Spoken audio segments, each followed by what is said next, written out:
Hello friends, my soul purpose my soul mission में आपका बहुत बहुत स्वागत है। वेरी गुड इवनिंग दोस्तों। और सबसे पहले आप सभी को हैप्पी फ्रेंडशिप डे। ठीक है, आज का दिन फ्रेंडशिप डे का है और मेरी सोल फैमिली को मैं विश ना करूं ये पॉसिबल ही नहीं है।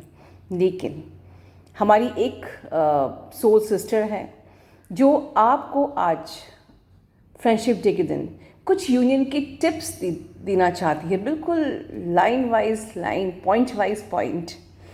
तो उन्होंने चाहा कि आज के दिन आप लोग से कुछ वो अपना शेयर करें, तो हम उनको सुनेंगे। देखिए, उससे पहले एक दो टिप्स, मामूली टिप्स मैं भी आप लोगों से शेयर करूं। दोस्तों, आज ही का मेरा एक्सपीरियंस है जो मैं आप लोगों से शेयर करना चाहती हूँ। And really I thanks to my God. मेरे घर पे, मेरे शहर में बहुत ज़्यादा मूसलाधार पानी बरस रहा था। बहुत सारा, हर टेलीफोन लाइंस पूरी अस्त व्यस्त हो गई, वाईफाई भी चला गया और मेरी सारी काउंसलिंग बुकड थी आज की। मैं भी वरीड कि मेरे जो सब्सक्राइबर हैं वो भी परेशान होंगे, वो भी कॉल कर रहेंगे और मेरा फ़ोन मिलेगा नहीं, एवरीथिंग। इस नेगेटिव सिचुएशन में मुझे एक ही डाउनलोड हुआ, एक ही थॉट मेरे मन में आया। मेरे घर की लाइट भी चली गई। ठीक है, मतलब थिंग इज दिस कि मेरे घर का पूरा लाइट, इलेक्ट्रिसिटी सब कुछ बंद। राइट।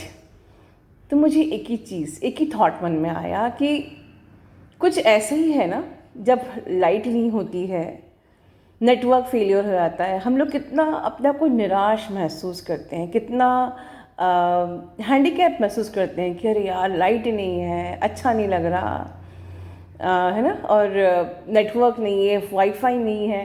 कितना हम अपने आप को हैरान परेशान महसूस करते हैं। तो आप ये सोचिए कि जो हमारी सुप्रीम लाइट है, अगर वो ना हो और हमारा उनसे कनेक्शन ना हो, हमारा जो अपना जो आपका कॉन्शियसनेस आपके सुप्रीम पावर से जो कनेक्ट हो जाती है, जो नेटवर्क आपका बन जाता है, वो नेटवर्क फेलियर हो जाए, तो सोचिए हमारी तो पूरी ज़िंदगी ही तहस नहस हो जाएगी। बहुत कम लोग समझते हैं कि उस सुप्रीम लाइट से हम जब पावर हमें मिल रहा है, उस पावर हाउस से जो पावर मिल रहा है, इसीलिए हमारी ज़िंदगी में इतनी रोशनी है। तो ऑलवेज़ ट्राई कि हमारा फर्स्ट और पर्पस यही हो कि हम अपने आप को उस यूनिवर्सल कॉन्शियसनेस से, उस सुप्रीम अथॉरिटी से, उस सुप्रीम लाइट से कनेक्ट रखें, जिससे हमारा नेटवर्क कभी भी फेलियर ना होए। ठीक है। दूसरी चीज़ मैं ये बोलना चाहूँगी, ये जर्नी पे अगर आप लोग बहुत ज़्यादा, आप में से आई थिंक मेरे चैनल पे मैंने बहुत ही कम ऐसे केसेस सुने हैं, बट अगर आप लोग अगर बहुत ज़्यादा फिज़िकली, इमोशनली, ठीक है, अपने पर्सन से अब्यूज़ हो रहे हो and you are feeling helpless, आपका पर्सन आपको फिज़िकली भी अब्यूज़ कर रहा है, इमोशनली भी अब्यूज़ कर रहा है, ठीक है, और आपको ऐसा लगता है कि it is next to impossible to take breath, तो मैं आपसे ये कहना चाहूँगी कि फर्स्ट अश्योर योर सेल्फ, जिसको आप डीएम कंसीडर कर रहे हो वो आपका डीएम है कि नहीं।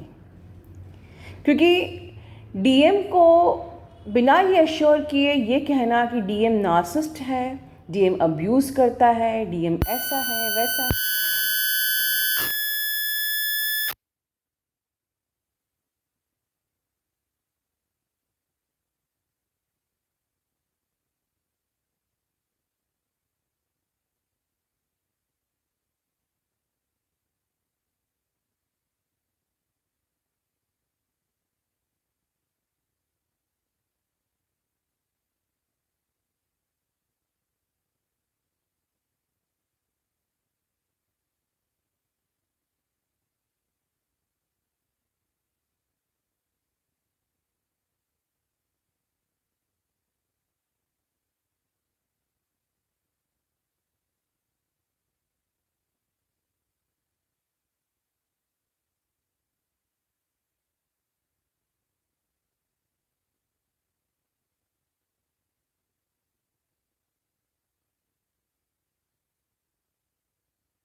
हाय, मैं आपकी सब्सक्राइबर हूँ my soul purpose my soul mission में। मैम ने मेरी बहुत हेल्प की है। मैं मैम से कांटेक्ट में आई थी अप्रैल 2021, कुछ 4 महीने पहले। जर्नी मेरी तो 2-3 साल से शुरू है, लेकिन मुझे इस बारे में कुछ पता ही नहीं था। मेरी अवेकनिंग शुरू हुई थी पिछले साल अक्टूबर 2020 में। भटकती रही मैं इधर उधर लोगों के यहाँ पे, समझ में नहीं आता था क्या शुरू हुआ क्या नहीं है। कैसे तैसे इधर उधर से जो भी बातें पता चलती थी कि ट्विन फ्लेम है नहीं है, सोलमेट है नहीं है, कार्मिक है नहीं है, इस इंसान के साथ रहना है नहीं है, कुछ पता नहीं था। तब अप्रैल 2020 में 21 में मैं मैम से जब अपॉइंटमेंट बुक करी, जिस दिन मेरी अपॉइंटमेंट थी उसी दिन मेरा ट्विन फ्लेम के साथ रियूनियन हो गया। इतनी शक्ति है मैम में कि आप उनके सहवास में आओ तो आपके साथ अच्छी चीज़ें होने लगती है। खैर, ये ऑडियो बनाने के पीछे का मकसद ये है कि पहले मैं इनर वर्क नहीं करती थी, जो भी करती थी वो सिर्फ भगवान को प्रार्थना ही रहती थी। अभी मैं एक प्रॉपर इनर वर्क करती हूँ। मैम के सारे ऑडियो मेडिटेशंस जो 7 डेज़ का है पूरा प्रोग्राम, मैंने अच्छे से, यानी अभी भी कर रही हूँ, कर रही हूँ पिछले ऑलमोस्ट 3.5 मंथ्स से।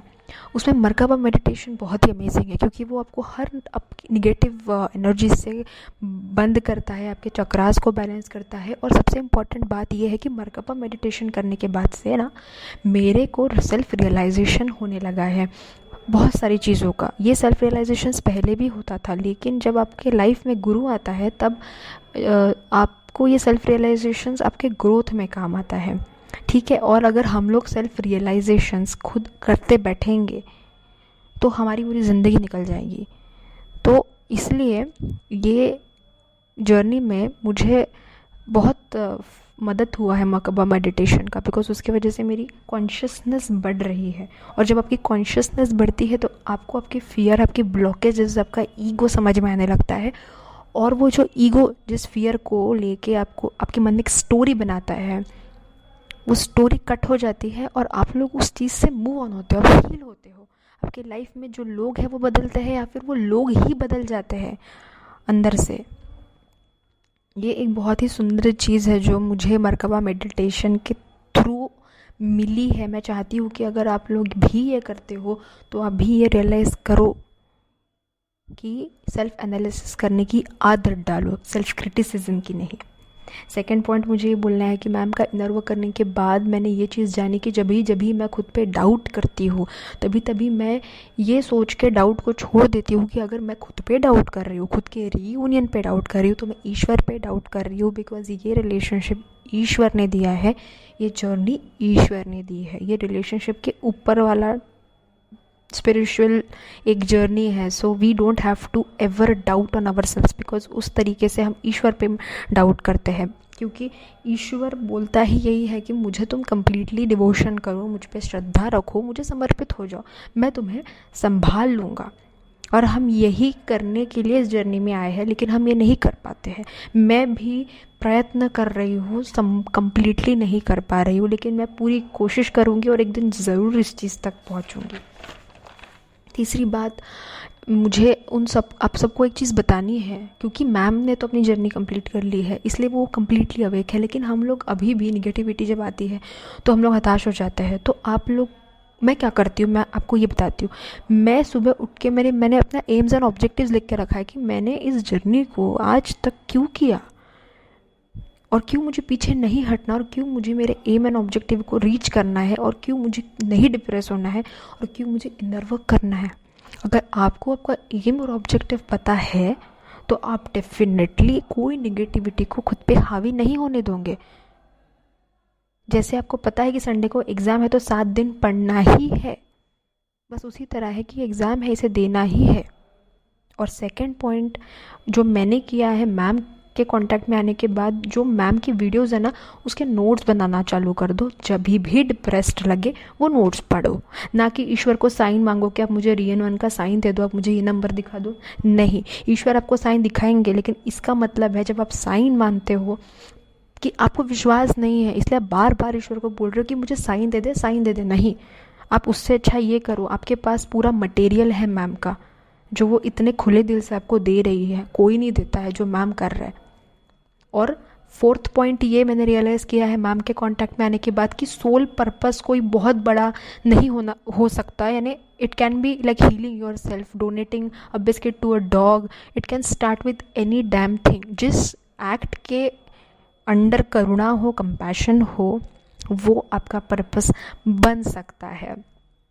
और एक पॉइंट सोल पर्पस के बारे में मैंने एक भागवत में पढ़ा था, श्री कृष्ण ने कर्ण को कहा था जब वो मरने वाले थे तब, कि आपने पीड़ा से ही, एगोनी से ही, लेकिन आपने उसको आपका you made it into your suffering. अगर आप उस पीड़ा को, एगोनी को समाज के लिए यूज़ करते तो कितने लोगों को फ़ायदा होता।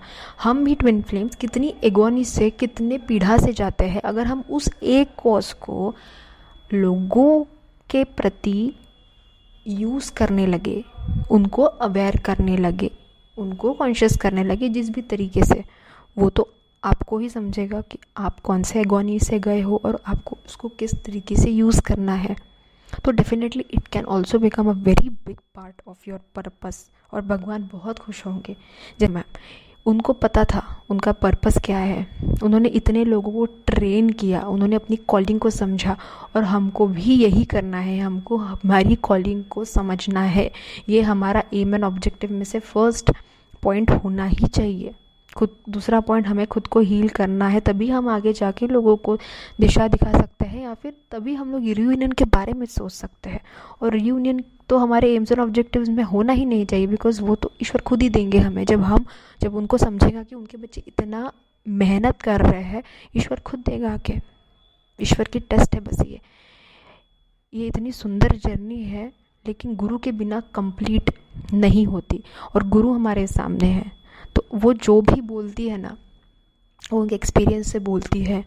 और ये जो मेरा एक्सपीरियंस है, ये मेरा एक्सपीरियंस नहीं है, ये मैम का ही एक्सपीरियंस है, बस मुझे रियलाइज़ हो रहा है। तो आप उनके ऊपर 1% भी डाउट ना रखें, पूरी श्रद्धा के साथ वो जो भी बोलती है वो करें, आप डेफिनेटली सक्सेसफुल होंगे। और अगर आप लोगों को ये जो भी पॉइंट्स बताए हैं, इसमें से कोई भी फ़ायदा होता है तो मुझे बहुत खुशी होगी आप सबके लिए। Thank you very much guys.